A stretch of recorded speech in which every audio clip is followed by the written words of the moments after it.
Hello friends, कैसा आप सब लोग। फ्रेंड्स, आज की वीडियो में बात करेंगे आपके ईवीएस यानी पर्यावरण अध्ययन के एनसीईआरटी की किताबों के निचोड़ के बारे में। देखिए, जो आपके सीटेट के पेपर में आपका जो कंटेंट आता है वो सारा आपका एनसीईआरटी की किताबों से पूछा जाता है। चाहे आपने आज तक एनसीईआरटी की किताबें पढ़ी हो चाहे ना भी पढ़ी हो, लेकिन आज की वीडियो करना आपके लिए बहुत जरूरी है। आज तक की सबसे महत्वपूर्ण वीडियो होने वाली है, वेरी वेरी आज की वीडियो के ऊपर, क्योंकि जो आपके एग्जाम में आपको क्वेश्चन पूछे जाएंगे वो सारे आपके इन्हीं एनसीईआरटी किताबों से पूछे जाएंगे जो मैं आपको कराने वाला हूं। उससे पहले एक छोटी सी नजर आपके जो ईवीएस का सिलेबस है, जो आपका सीटेट का है, उसके ऊपर थोड़ी सी एक नजर डाल लो, ताकि चीजें और आपको अच्छी तरीके से जो कंसेप्ट होते हैं और क्लियर हो जाए। देख लीजिए एक बार ईवीएस का आपका सिलेबस जो आपको दिया हुआ है आपके सीबीएसई ने।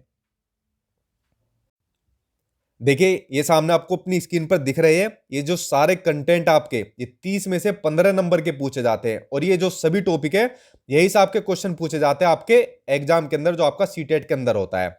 चाहे आपका जैसे आपका प्लांट्स हुआ, फूड हुआ, ठीक है, यानी घर, आपका भोजन, जानवर, पक्षी, इन सभी के ऊपर आज मैं आपको चीजें डिटेल में बताने वाला हूं, क्योंकि आपके जो 15 नंबर है इन्हीं कंटेंट से आपके आने वाले हैं, यानी एनसीईआरटी की किताबों से आपके आने वाले हैं।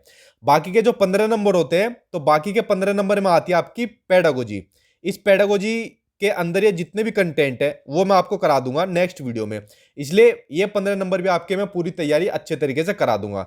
लेकिन बात करेंगे आज की वीडियो के अंदर इन 15 नंबर के ऊपर जो आपके कंटेंट के पूछे जाते हैं, और ये सभी टॉपिक, ठीक है, चाहे जंतु हुआ, पक्षी हुए, घर हुआ या फूड हुआ, ठीक है, सभी के ऊपर। तो चलिए अब स्टार्ट कर लेते हैं महत्वपूर्ण पॉइंट्स के ऊपर। देखिए, जो पहला टॉपिक मैंने लिया है वो लिया है आपका पेड़ पौधे से संबंधित, ठीक है। और जितनी भी लाइनें हैं, किसी भी एक भी लाइन को छोड़ मत देना, क्योंकि नुकसान आपका ही है, क्योंकि एक एक लाइन बहुत ही महत्वपूर्ण लाइन है जो आपके एग्जाम में आज तक पूछी भी गई है कई बार, और यही से आपके क्वेश्चन पूछे जाएंगे। इसलिए कोई भी पॉइंट को आप लोग छोड़ना मत, क्योंकि नुकसान आपका खुद का होने वाला है। तो चलिए बात कर लेते हैं पौधे के बारे में, जितने महत्वपूर्ण पौधे हैं उनके बारे में जानते हैं। पहला पौधा है आपका निफेंथिस, जिसको घटपंडी का पौधा भी कहा जाता है। और जो आपका निफेंथिस पौधा होता है, यह आपका इंडोनेशिया, ऑस्ट्रेलिया और भारत के मेघालय में पाया जाता है। यह आपका क्वेश्चन बहुत बार रिपीट हुआ है कि भारत में तो मेघालय में, और दूसरे देशों में इंडोनेशिया और ऑस्ट्रेलिया में पाया जाता है आपका निफेंथिस नामक पौधा, जिसको घटपन्नी का पौधा भी कहते हैं। यह पौधा कीड़े मकोड़े और छोटे जीवों को शिकार करता है। ये सामने आप अपनी स्क्रीन पर देख भी रहे होंगे इसको। यह पौधा लंबे घड़े जैसा दिखता है, ये देखिए लंबे घड़े जैसा दिख रहा है ना, जिसके ऊपर पत्ती का एक ढक्कन लगा होता है। इसमें से खुशबू निकलती है, यहां से खुशबू निकलती है, जिसकी वजह से कीड़े मकोड़े उसके अंदर फंस जाते हैं और उनका क्या कर देता है, शिकार कर लेता है। तो ये होता है आपका निफेंथिस यानी घटपन्नी का पौधा। चलिए अगला पौधा के बारे में देखते हैं। अगला पौधा है आपका रेगिस्तानी ओक यानी डिजर्ट ओक। ऑस्ट्रेलिया में रेगिस्तानी ओक का पेड़ पाया जाता है। कहां पे पाया जाता है? इसकी ऊंचाई 11 से 12 फीट होती है और इसकी पत्तियां बहुत ही कम होती है। ये देखिए सामने आपको स्क्रीन पर दिख भी रहा है। इसकी जड़ें जमीन के अंदर 250 से 300 फीट तक जाती है, जब तक पानी तक ना पहुंच जाए। आगे पढ़ते हैं इसके बारे में। यह पानी पेड़ के तनों में जमा होता रहता है। जब कभी इस इलाके में पानी नहीं होता या पानी की कमी पड़ जाती है, तो वहां के लोग इसके तने के अंदर पतला पाइप डालकर, यहां पर पतला पाइप डालकर पानी निकाल लेते हैं। तो ये हो गया आपका रेगिस्तानी ओक। और देखिए जितनी चीज आपको सामने स्क्रीन पर दिख रही है, वीडियो में बता रहा हूं, एज इट इज हो सके तो रजिस्टर में नोट डाउन कर लेना या वीडियो सेव कर लेना। इसी टाइप से आपके क्वेश्चन आपके एग्जाम में पूछे जाएंगे। अगला पौधा है आपका या पेड़, वह आपका बरगद का। तो बरगद के पेड़ की लटकन, उसकी जड़ें होती है, यह टहनियों से निकलती है और बढ़ते बढ़ते जमीन के अंदर चली जाती है। ये देखिए आपको सामने दिख भी रहा होगा। यह जड़ें मजबूत खंभों की तरह पेड़ को सहारा देती है। और जो आपके एग्जाम में क्वेश्चन पूछे जाते हैं वो ऐसे पूछे जाते हैं, बरगद देके और उसके आगे आपको डैश लगा देगा और नीचे 4 ऑप्शन दे देगा और बता पूछेगा कि कौन सा इसमें गलत है। तो आपको अगर चीजें सारी पता है टॉपिक के बारे में, तो आप इजीली आंसर दे दोगे। इसलिए कह रहा हूं एक एक लाइन बहुत ही महत्वपूर्ण है, कोई भी लाइन आपको छोड़नी नहीं है, क्योंकि आपका नुकसान खुद का ही होने वाला है अगर आपने कोई चीज छोड़ी। इसलिए मैंने चीजें डिटेल में बताई हुई है आपको। अगला है आपका क्रोटोन पौधे। क्रोटोन पौधे जमीन के बारे में उसकी दशा को बता देते हैं, यानी सिग्नल देते हैं कि जो जमीन होती है, भूमि होती है, वो उपजाऊ है या फिर बंजर है। ये काम करते हैं आपके क्रोटोन पौधे। चलिए आगे देखते हैं। आगे आपके कुछ फेमस पर्सन है जो आपके एनसीईआरटी किताबों के अंदर दिए हुए हैं, और कोई से ना कोई से आपके यहां से पूछे जाते हैं, ठीक है, कम से कम 2-3 तो आपके पूछ ही लेता है एग्जामिनर। पहले आपके अंदर दिया हुआ है पर्सनैलिटी, जो है आपका बछेंद्री पाल जी। जो बछेंद्री पाल जी थी, ये भारत की पहली और विश्व की 5वीं महिला थी जिन्होंने माउंट एवरेस्ट की चोटी पर चढ़ाई की। बछेंद्री पाल बचपन में एक पिकनिक में गई थी जहां वे 4000 मीटर ऊंची चोटी पर चढ़ गई थी। तब ये कुल 12 साल की थी। उत्तराखंड के गढ़वाल एरिया में नाकुरी गांव में बड़ी हुई थी। इन्होंने नेहरू इंस्टीट्यूट ऑफ माउंटेनियरिंग से अपनी ट्रेनिंग ली थी। उसके अलावा इनके बारे में थोड़ा सा और जानते हैं। इनके जो गाइडर थे उनका नाम था ब्रिगेडियर ज्ञान सिंह थे। ठीक है, गाइडर का नाम था ज्ञान सिंह, इन्होंने ज्ञान दिया था। उसके बाद है 1984 में माउंट एवरेस्ट में जाने के लिए टीम मेंबर बनी। ये हो गया बछेंद्री पाल जी के बारे में सभी चीजें। चलिए आगे जानते हैं इनके बारे में जो और आपको पर्सनैलिटी दी हुई है। अगला व्यक्तित्व है आपका कन्नम मल्लेश्वरी जी। ये एक वेट लिफ्टर है और आंध्र प्रदेश की आपकी रहने वाली है। ये 130 किलोग्राम तक का भार यानी वेट उठा लेती है। भारत के बाहर इन्होंने 29 मेडल यानी 29 मेडल जीते हैं। ये आपकी कन्नम मल्लेश्वरी जी। ठीक है, आगे देखते हैं। आगे आपके दिया हुआ है सुनीता विलियम्स के बारे में। इनके बारे में जानते हैं। जो सुनीता विलियम्स थी 360 किलोमीटर दूर स्पेस में गई थी। सुनीता विलियम्स ने 6 महीने से ज्यादा अंतरिक्ष में समय बिताया। वे सबसे लंबे समय तक स्पेस में रहने वाली पहली महिला थी। स्पेस में पानी नहीं रुकता था, बुलबुले उनके फ्लोट करता था। ठीक है, उसी से अपना ये मुंह धोते थे। उसके अलावा वहां कंघी करने की आवश्यकता नहीं थी क्योंकि बाल हमेशा वहां पे खड़े रहते थे स्पेस के अंदर। आगे जानते हैं। आगे आपका दिया हुआ है अल बिरूनी। इनके बारे में जानते हैं। अल बिरूनी जिस देश से आए थे उसका नाम है उज्बेकिस्तान। और सबसे ज्यादा ये पूछा गया किस देश के निवासी थे, तो उज्बेकिस्तान। अल बिरूनी उस समय के तालाबों के बारे में लिखते हैं कि यहाँ के लोग तालाब बनाने में तो माहिर है। अगर हमारे देश के लोग इन्हें देखेंगे तो हैरानी रह जाएंगे। बेसिकली हमारे देश के बारे में बात कर रहे हैं।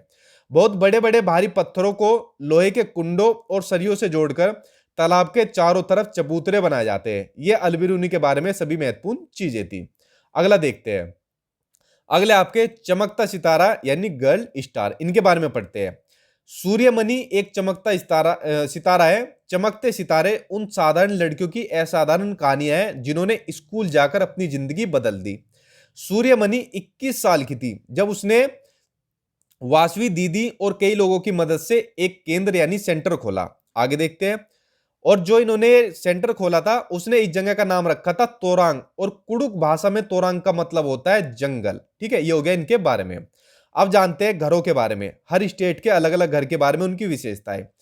अगला देखते हैं कि पहले बात करते हैं असम के घर के बारे में। देखिए असम में जो घर होते हैं जमीन से 10 से 12 फीट ऊपर होते हैं और ऊंचाई में बने होने की वजह होती है भारी बारिश। भारी बारिश की वजह से ये असम के लोग 10 से 12 फीट ऊंचे आपके घर बनाते हैं। ये देखिए यहाँ पर आपके बने भी हुए इस तरीके से। और मैंने आपको बताया हुआ है जो मेरा सेंट्रल गवर्नमेंट के अंदर जो सिलेक्शन हुआ था वो कहां पर हुआ था, असम के अंदर हुआ था, केंद्रीय विद्यालय के अंदर। आगे पढ़ते हैं। ये बांस से बनाए जाते हैं और अंदर भी लकड़ियों का प्रयोग होता है। तो ये असम के घरों के बारे में सभी चीजें हो गई। चलिए आगे देखते हैं। जब आप लोगों का सिलेक्शन हो जाएगा तो अलग अलग स्टेट में आपको जाने का मौका मिलेगा, तो ये चीज आप जान पाओगे। और यहां बांस को जो बोलते हैं असम के अंदर गरीबों का टिम्बर बोलते हैं। गरीबों का टिम्बर बांस को बोला जाता है। आगे देखते हैं। आगे है राजस्थान के घर। राजस्थान के घर बनाए जाते हैं। घरों की दीवारें बहुत मोटी होती है और इन्हें लीप पोत कर सुंदर बनाया जाता है और उनकी छत कटीली झाड़ियों से बनाते हैं। ये रहे आपके राजस्थान के घर इस टाइप के।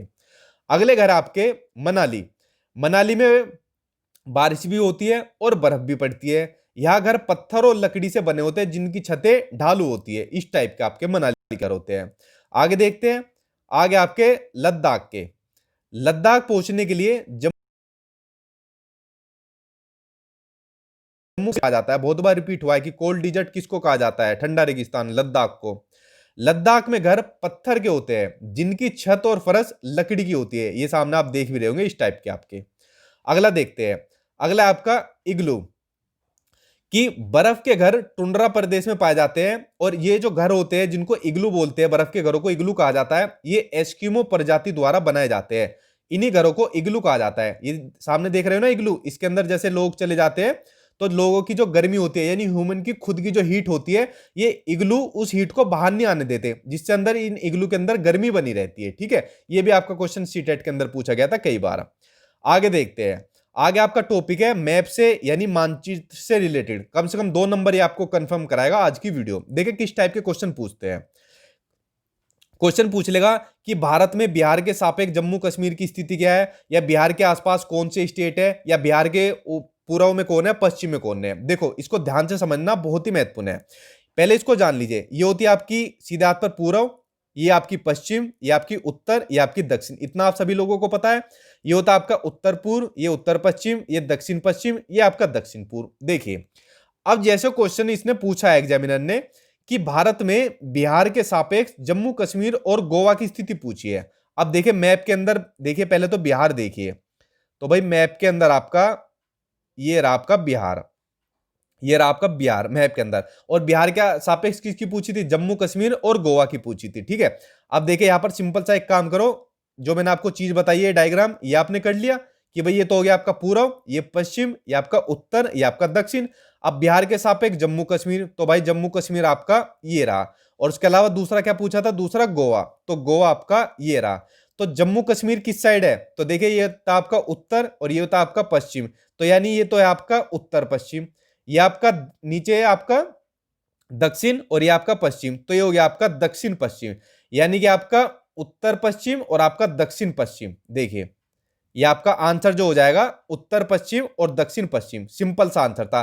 किसी भी स्टेट का पूछे, जैसे इसमें बिहार का पूछ लिया, चाहे किसी भी स्टेट का पूछे, उस स्टेट पर आप लोग अपना ये एरो वाला बनाइए और फिर उससे देख लीजिए कौन सा स्टेट का पूछा है, चाहे ऊपर पूछे, नीचे पूछे, नॉर्थ ईस्ट पूछे, नॉर्थ वेस्ट पूछे, कुछ भी पूछे, आप लोग उसका इजीली आंसर दे पाओगे। ठीक है, अगला देखते हैं।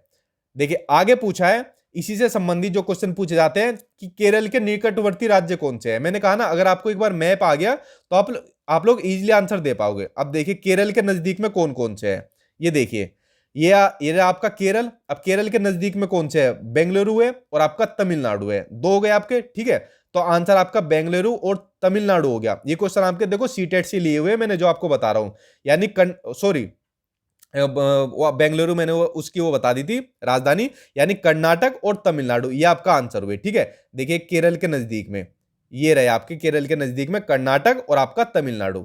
देखिए कितना सिंपल हुआ, चाहे किसी स्टेट के नजदीक के स्टेट पूछे, चाहे उसके अलावा किसी की दूरी पूछे या सापेक्ष में उसकी स्थिति पूछे, आप लोग इसका आंसर दे पाओगे इस माध्यम से। और मैप को अच्छे तरीके से याद कर लेना, आपके एग्जाम में कंफर्म आना है यहां से आपका क्वेश्चन। चलिए आगे पढ़ते हैं।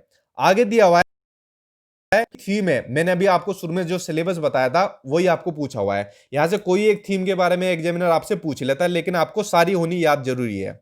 एनसीईआरटी 2005 के अकॉर्डिंग क्लास 3 से क्लास 5 तक के पर्यावरण अध्ययन को 6 थीमों में विभाजित किया गया है। कौन कौन सी वो 6 थीम है, आइए उनके बारे में जानते हैं। 6 के 6 को याद करना आप, अगर आपको अच्छा स्कोर करना है। पहली होती है आपकी परिवार एवं मित्र, यानी फैमिली एंड फ्रेंड्स। दूसरी होती है आपकी भोजन यानी फूड। तीसरा होता है आपका पानी यानी वाटर। चौथा होता है आपका आवास यानी शेल्टर। पांचवा होता है आपकी यात्रा यानी ट्रेवल। और छठा है आपका हम चीजें कैसे बनाते हैं, हाउ वी मेक थिंग्स। ठीक है, ये 6 की 6, इनमें से किसी एक के बारे में एग्जामिनर आपसे पूछ लेता है, और इसी के अकॉर्डिंग मैं आपको सारा कंटेंट करा रहा हूं, इसी थीम के अकॉर्डिंग जो आपका एनसीईआरटी ने दिया और आपके सिलेबस में भी दी हुई है। आगे जानते हैं महत्वपूर्ण पार्क के बारे में। जितने भी महत्वपूर्ण पार्क हैं उन सभी के ऊपर मैं अभी बताता हूं आपको चीजें डिटेल में, जो जो सा पार्क इंपॉर्टेंट है आपका। पहला आपका है नेशनल पार्क, ये आपका उत्तराखंड में है और यह हाथी और चीता पाए जाते हैं। ये हो गया आपका जिम कॉर्बेट नेशनल पार्क। दूसरा काजीरंगा राष्ट्रीय पार्क आपका असम में है और यह एक सींग वाले गैंडे के लिए मशहूर है। यह हाथी और चीता भी पाए जाते हैं, लेकिन जो फेमस है एक सींग वाले गैंडे के लिए फेमस है। मैंने आपको बताया था ना, जब मेरी जॉब असम के अंदर थी तब मैं यहाँ पर घूमने गया था, तब मैंने ये सब चीजें देखी थी। तो काजीरंगा आपका कहां पर है, असम के अंदर, और जिम कॉर्बेट नेशनल पार्क आपका उत्तराखंड के अंदर। चलिए आगे देखते हैं महत्वपूर्ण पार्क, जितने भी मैंने सारे ही ले रखे हैं। दूसरा आपका गिर राष्ट्रीय उद्यान, जो कि आपके गुजरात के जूनागढ़ में है। यहां पर चीता और बब्बर शेर पाए जाते हैं। नेक्स्ट है आपका बांदीपुर राष्ट्रीय पार्क, जो आपका कर्नाटक में है और यह हाथी और चीता पाए जाते हैं। तो फ्रेंड जितने भी महत्वपूर्ण पार्क थे वो मैंने सभी ले लिए। अब देखते हैं बर्ड्स यानी चिड़ियाओं के बारे में। पहली चिड़िया आपकी पक्षी शक्करखोरा। इसके बारे में जानते हैं कि शक्करखोरा किसी छोटे पेड़ या झाड़ी की डाली पर अपना लटकता हुआ घोंसला बनाती है। इसका घोंसला बाल, मकड़ी के जाले, पतली टहनियां, बारीक घास, सूखे पत्ते, रुई, पेड़ की छाल के टुकड़े और कपड़ों के चीथड़े से बना होता है। इस तरीके से अपना घोंसला बनाती है। आगे देखते हैं अगले पक्षी के बारे में, जिसका नाम है आपका दर्जिन चिड़िया। जो ये चिड़िया होती है, ये अपनी नुकीली चोंच से पत्तों को सी लेती है। ये देखो इसकी नुकीली चोंच, और उनसे एक थैली सी बना लेती है और उसमें क्या करती है, अंडे देती है आपकी दर्जिन चिड़िया। आगे देखते हैं अगले पक्षी के बारे में। अगला पक्षी आपका बसंत गोरी। बसंत गोरी गर्मियों में टुक टुक करती रहती है। पेड़ के तने में गहरा छेद बनाकर उसमें अंडे रखती है आपकी बसंत गोरी। आगे पढ़ते हैं। आगे आपका फाख्ता। फाख्ता कैक्टस कांटों के बीच या मेहंदी की मेंड में अपना घोंसला बनाती है। ये आपकी फाख्ता। उसके अलावा बात करते हैं अगले के बारे में। अगला आपका कबूतर। जितने भी महत्वपूर्ण पक्षी है सभी बता रहा हूं मैं आपको। कबूतर पुराने मकान या खंडर में अपना घोंसला बनाते हैं, ये तो आप लोगों ने जानते भी होंगे। अगला बचा आपका कौवा। जो कौवा होता है वो घोंसले में लोहे के तार और लकड़ियों की टहनी जैसी चीजें भी होती है इसके घोंसले में। कौवा पेड़ की ऊंची डाल पर अपना घोंसला बनाता है। आगे देखते हैं। आगे आपके चील, बाज और गिद्ध, तीनों के बारे में जानते हैं। ये चील, बाज और गिद्ध हमसे 4 गुना अधिक दूर तक देख पाते हैं। चील की पूंछ खांचे वाली होती है। गिद्ध मरे हुए जानवरों को खाकर जगह साफ कर देता है और आकाश में ऊंचाई पर उड़ता है। ये तीनों के बारे में मैंने आपको चीजें बता दी। और देखिए एक चीज आपसे और शेयर कर दूं, जो आपका ईवीएस आता है, मैंने आपको बताया ना, जो पिछली बार सीटेट का एग्जाम हुआ था जब 8 दिसंबर को, तो मैंने ईवीएस के नोट्स बनाए थे अपने। और वो ईवीएस के नोट्स में जो कंटेंट मैंने आपको बच्चों को दिया था पिछली बार, तो इसमें ये मान लीजिए मैंने 15 नंबर का जो कंटेंट दिया था, तो मुझे ये उम्मीद थी कि भाई 10-11 तक के क्वेश्चन आ जाएंगे, लेकिन 15 में से पूरे 15 नंबर मेरे उन सीटेट के नोट्स में से आ गए थे। तो इसलिए इतने महत्वपूर्ण आपके जो मैं ये नोट्स बना के तैयार करता हूं, तो इस बार तो मैंने सभी सब्जेक्ट के बनाए हुए, ताकि सीटेट के एग्जाम में आप लोग 100+ इजीली का स्कोर कर पाओ उन नोट्स के माध्यम से जो मैंने आपके लिए बनाए हुए हैं। इसलिए तो आप लोग उनको ले सकते हो, ताकि आप सीटेट के अंदर अपना इतना स्कोर इजीली ला सके। ठीक है। उसके अलावा कोई बुक आपको परचेज करने की जरूरत नहीं है, ना कोई एनसीईआरटी परचेज करनी, ना कोई प्रीवियस ईयर क्वेश्चन पेपर करने, ना मैथ्स की आपको कुछ करनी। सब आपका नोट्स के अंदर मैंने इंक्लूड किया हुआ है। चाहे तो आप उसको ले सकते हो अगर आपको स्कोर अच्छा लाना है। पास तो आपको पक्का करा देंगे, इतना मैं आपको भरोसा दिलाता हूं। अगला टॉपिक लेते हैं। अगला टॉपिक आपका जानवरों से संबंधित। तो पहला जानवर लिया है मैंने हाथी। चलिए हाथी के बारे में जानते हैं। पहली चीज हाथी के बारे में। जो हाथी होता है, हाथी को पानी और कीचड़ में खेलना बहुत पसंद है और उसके शरीर को ठंडक मिलती है। एक बड़ा हाथी दिन में 100 किलोग्राम से ज्यादा पत्ते और झाड़ियां खा लेता है। हाथी बहुत कम आराम करता है और एक दिन में केवल 2 से 4 घंटे सोता है। झुंड में केवल हथिनियां और बच्चे ही रहते हैं। इस झुंड में 10 या 12 हथिनी और बाकी बच्चे रहते हैं, और 14 या 15 साल तक हाथी झुंड में रहता है और फिर वह झुंड छोड़कर चला जाता है। ये हो गया आपका हाथी के बारे में। अगला जानवर देखते हैं। अगला है आपका सांप, स्नेक के बारे में, कि हमारे देश में केवल 4 तरीके के जहरीले सांप पाए जाते हैं, जिनके नाम है नाग, करेत, दुबैया तथा अफाई। ये 4 तरीके के जहरीले सांप हमारे देश में पाए जाते हैं। जब सांप किसी को काटता है तो उसके 2 खोखले जहर वाले दांतों से उस व्यक्ति के शरीर में जहर चला जाता है। आगे देखते हैं। आगे आपका कि इस जहर से बचने के लिए उस व्यक्ति को सीरम नाम की दवा दी जाती है, जो सांप के जहर से ही बनाई जाती है। सांप के बाहरी कान नहीं होते, वह जमीन पर हुए कंपन को ही सुन पाता है। यह आपका सीटेट में कई बार हुआ है। ठीक है। उसके प्रति रिस्पॉन्स करके प्रतिक्रिया करता है जो सांप होता है, क्योंकि कान तो होते नहीं है सांप के। सांपों को कालवेलिया भी कहते हैं, और कालवेलिया नाच में सांप जैसी मुद्राएं होती है। ठीक है। जो सपेरे होते हैं उनको बोलते हैं कालवेलिया। तो अब समझ गए, फिल्मों के अंदर पागल बनाया जाता है कि बीन बजाए और सांप आ गया, नहीं। वो जो कुछ भी होता है, साधन होता है, उसमें जो कंपन होता है उसके प्रति रिस्पॉन्स करता है। ठीक है। चलिए अब जानते हैं अगले जानवर के बारे में। अगला जानवर है आपका बाघ, कि बाघ अंधेरे में हमसे 6 गुना बेहतर देख सकता है। बाघ की मूंछें हवा में हुए कंपन को भाप लेती है, जिससे उसे शिकार की सही स्थिति का पता चल जाता है, और इससे वो अंधेरे में रास्ता ढूंढ लेता है। बाघ अपने इलाके में मुंह अपनी गंध छोड़ता है और दूसरा बाघ इस गंध को तुरंत पहचान लेता है। ये हो गया बाघ के बारे में। अगला देखते हैं। बाघ का गुर्राना 3 किलोमीटर दूर तक भी सुना जा सकता है। ये इसका एक और पॉइंट हो गया। अगले जानवर के बारे में बात करते हैं। अगला जानवर है आपका स्लोथ। तो स्लोथ दिखने में भालू की तरह होते हैं, पर ये भालू से अलग होते हैं। ये एक दिन में करीब 17 घंटे पेड़ों से उल्टा लटक कर आराम से सोते हैं। और देखिए जितनी भी चीज आपको करा रहा हूं आपके एग्जाम में यही से आपको क्वेश्चन देखने को मिलेंगे, बहुत ही महत्वपूर्ण चीजें करा रहा हूं।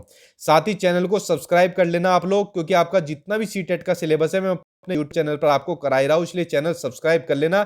आज आपका पार्ट 1 है, क्योंकि एनसीईआरटी किताबों का कंटेंट आपका एक वीडियो के अंदर नहीं हो पाएगा। नेक्स्ट वीडियो जल्दी अपलोड करूंगा, इसलिए सब चैनल सब्सक्राइब कर लेना ताकि कोई एनसीईआरटी पढ़ने की आपको जरूरत ना पड़े। आगे देखते हैं कुछ महत्वपूर्ण तथ्य जो आपके जानवरों से संबंधित है, कि जानवरों की खाल पर जो डिजाइन होते हैं वह उनके बालों के रंगों के कारण होते हैं। जैसे ये जो डिजाइन बना हुआ है ब्लैक एंड व्हाइट जेब्रा के ऊपर, ये उनके किसके कारण होते हैं? बालों के रंग के कारण होते हैं। जबकि बहुत किताबों के अंदर ये गलत दिया हुआ है कि उसकी जलवायु परिवर्तन के कारण होते हैं। तो इसलिए मैं कहता हूं आपको बुक नहीं पढ़नी कोई भी, क्योंकि बुक के अंदर क्वेश्चन का आंसर बहुत गलत दिए हुए हैं। ये आपको फेल करा देगी, इतने आंसर गलत दिए हुए। क्यों? यहां से आप पढ़ के तो जाओगे बुक के अंदर सही, एग्जाम में आंसर भी सही लगाओगे बुक के अकॉर्डिंग, लेकिन वो गलत मिलेगा। इसलिए बोलता हूं बुक मत पढ़िए, जो नोट्स मैंने दिए आपके लिए सफिशिएंट है, इजीली अच्छे तरीके से आपको एग्जाम पास करा देंगे, क्योंकि आंसर मैंने सीबीएसई की ऑफिशियल की से लगाए हुए हैं। ठीक है, अगला देखते हैं। रात में जागने वाले जानवर हर चीज को ब्लैक एंड व्हाइट यानी सफेद और काली ही देखते हैं। बहुत से जानवर किसी खास मौसम में लंबी गहरी नींद में चले जाते हैं, जैसे आपका छिपकली। आगे देखते हैं, जानवर आपके खत्म हुए। अब बात करते हैं महत्वपूर्ण नृत्य की। कौन कौन से स्टेट का महत्वपूर्ण नृत्य है? देखिए जो बिहू होता है वो होता है आपका असम का, कुचिपुड़ी होता है आपका आंध्र प्रदेश का, यक्षगान होता है आपका कर्नाटक का, कथकली होता है आपका केरल का, लावणी होता है आपका महाराष्ट्र का, गिद्दा होता है आपका पंजाब का। आगे देखते हैं, और देखिए सारे ही मैंने इंक्लूड कर दिए, कोई छोड़ा नहीं है महत्वपूर्ण। भरतनाट्यम आपका तमिलनाडु का, कथक आपका उत्तर प्रदेश का। ठीक है, कोई एक नंबर का डांस आपका एग्जाम के अंदर जरूर पूछा जाता है। मैंने जितने भी इंपॉर्टेंट है सभी कर दिए, और आगे कोई भी कॉम्पिटिटिव एग्जाम आप दोगे तो आपका इन्हीं से पूछा जाता है। अगला टॉपिक आपका खाने से संबंधित यानी फूड से संबंधित देखते हैं। पहला इसके अंदर लिया है मैंने सब्जियां यानी वेजिटेबल्स। हरी मिर्च, टमाटर, आलू ये कहां से आया था? ये आया था आपके साउथ अमेरिका से। गोभी और मटर ये कहां से आई थी? ये आए थे आपके यूरोप से। कॉफी, बीन्स और भिंडी ये आई आपकी अफ्रीका से। और सोयाबीन आई थी आपकी चीन से आई थी। ये होगी आपकी सब्जियां। आगे देखते हैं खाने के अंदर और क्या क्या दिया हुआ है। अगला आपका टेपियोका फल। यह केरल में जमीन के नीचे उगाया जाता है। यह एक प्रकार का फल है जिसे केरल के लोग उबाल कर खाते हैं। तो टेपियोका फल कहाँ होता है? केरल में जमीन के नीचे। आगे देखते हैं, खाने से ही संबंधित अभी आपके महत्वपूर्ण पॉइंट चल रहे हैं।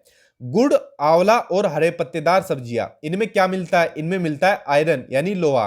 और आयरन की कमी के कारण एनीमिया रोग हो जाता है, और डॉक्टर एनीमिया रोग की रोकथाम के लिए या उसमें जो रिकमेंड करता है आपको कुछ खाने की चीजें, वो करता है आपको यही चीजें, गुड़, आंवला और हरे पत्तेदार सब्जियां। ये क्वेश्चन कई बार सीटेट के अंदर आया आपका घुमा फिरा के, और यही सब पॉइंट इंक्लूड किए हुए थे उसके अंदर। अगला आपका बोरा चावलों की एक किस्म होती है जो पकने के बाद चिपचिपे हो जाते हैं, और ये आपके असम में बोए जाते हैं। अगला आपका सहजन। सहजन के फूलों के पकोड़े आपके महाराष्ट्र में खाए जाते हैं। तो ये हो गया आपके खाने की सभी चीजें। उसके अलावा अगला बात करते हैं आपका नेक्स्ट खाना, जिसका नाम है लिंग हू फेन। तो देखिए लिंग हू फेन सांप के मांस से बनाया जाने वाला पकवान है, जिसे हांगकांग में खाया जाता है। ये हो गया आपका लिंग हू फेन। अगला देखते हैं, अगला आपका गैस। देखिए कार्बन डाइऑक्साइड यानी CO2, मिथेन, नाइट्रस ऑक्साइड, आपका क्लोरोफ्लोरोकार्बन, जलवाष्प यानी वाटर वेपर, ये होती है आपकी ग्रीन हाउस गैस। और क्वेश्चन कई बार पूछा गया है कि निम्न में से कौन सी ग्रीन हाउस गैस नहीं है, तो एक गलत दी हुई होती है आपकी। तो इन चारों को अच्छी तरीके से कर लेना, चारों ही आपकी महत्वपूर्ण है। ठीक है, आपकी ग्रीन हाउस गैस जो होती है। आगे देखते हैं, आगे आपका वाष्पीकरण यानी एवापोरेशन। ये क्या होता है? लिक्विड से गैस में परिवर्तित होना, यानी जैसे जो पानी होता है जब गैस में कन्वर्ट हो जाता है, तो इस प्रक्रिया को, इस प्रोसेस को बोलते हैं वाष्पीकरण। वाष्पीकरण की प्रक्रिया ये महत्वपूर्ण है जो अभी बताऊंगा, कि वाष्पीकरण की जो प्रक्रिया होती है उस समय सबसे धीमी होती है जब सतह क्षेत्र यानी जो सरफेस एरिया होता है और जो टेम्परेचर होता है अगर दोनों में कमी होती है। जब सतह का क्षेत्र बड़ा होता है तो तापमान कम या अधिक होने की स्थिति में वाष्पीकरण होता है। देखो इसको आपको समझाता हूं अभी।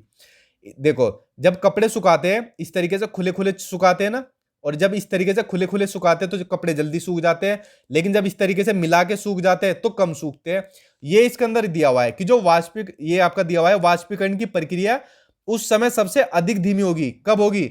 जब जो सरफेस एरिया होगा, ये देखिए जो एरिया है आपस में मिला मिला के छिपाया हुआ है ना, और तापमान दोनों में कमी हो जाएगी, तो आपका क्या होगा, वाष्पीकरण की प्रक्रिया उस समय सबसे धीमी होगी, सबसे लेट सूखेंगे। लेकिन अगर सतह का क्षेत्रफल बड़ा हो गया, ये देखिए आप बड़ा हो गया ना, खोल खोल कर सुखा दिए कपड़े, तो तापमान चाहे कम हो या अधिक हो, उस स्थिति में वाष्पीकरण होता है, यानी अच्छे तरीके से जल्दी सूखेंगे इसके मुकाबले। ये होती है आपकी प्रक्रिया वाष्पीकरण की। तो फ्रेंड्स, जितने भी फैक्ट थे आज की वीडियो के अंदर मैंने सभी इंक्लूड कर दिए। पार्ट 2 मैं जल्दी आप लोगों के लिए अपलोड करूंगा, इसलिए चैनल को सब्सक्राइब कर लेना। जितना भी एनसीईआरटी का कंटेंट है वो मैं आपको करा दूंगा, इसलिए चैनल को आप लोग सब्सक्राइब कर लेना, ताकि नेक्स्ट पार्ट आपको जल्दी मेरे यूट्यूब चैनल पर मिल जाए। आई होप आपको वीडियो पसंद आई होगी। Thank you.